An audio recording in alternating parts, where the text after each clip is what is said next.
If you saw the 2016 Republican National Convention, you watched a boatload of third-string Republicans, yeah, these guys, trashing Hillary Clinton. So, with the Democratic National Convention launching right now, I thought turnabout would be fair play. Republicans trash-talked Hillary all throughout their convention, so this week we're going to spin that back around the other way, but not completely.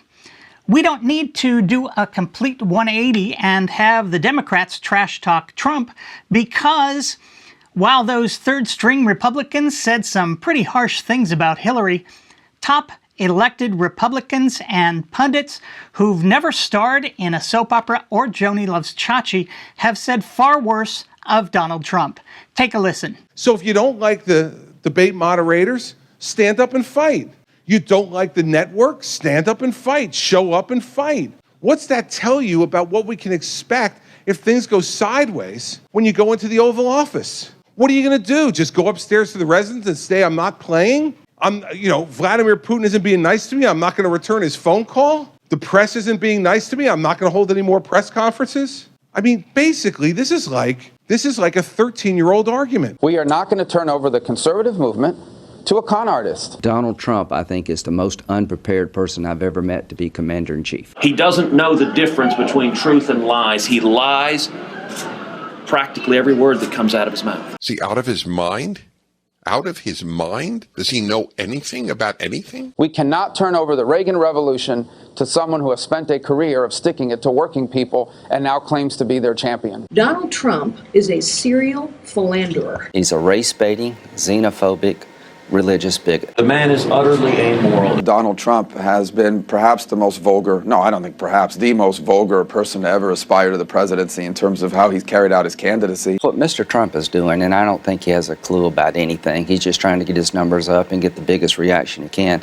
He's putting our soldiers and diplomats at risk. He's empowering the enemy. And then Donald Trump has the moronic audacity, it's a combination of moronic and audacious, to say this man is not a hero because he was captured? I think Donald Trump's domestic and foreign policy is gibberish. The man cannot tell the truth, but he combines it with being a narcissist. And this buffoon has the audacity not to even apologize for it? When Donald Trump speaks about foreign policy, it scares the hell out of me. This man is a pathological liar. This is unreal. I mean, again, this guy is a con artist. I mean, he's always making things up and no one holds him accountable for it. Donald, you're a sniveling coward. He is unworthy of being president. Is that not clear? Here's a guy who had to pay a judgment for hiring Polish workers illegally to build Trump Towers. And you know how you make America great again? Tell Donald Trump to go to hell. It's disgusting.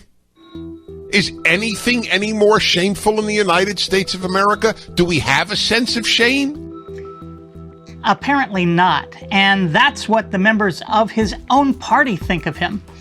Although I will admit, not one of those people you just heard trashing Mr. Trump has been on a hit TV show.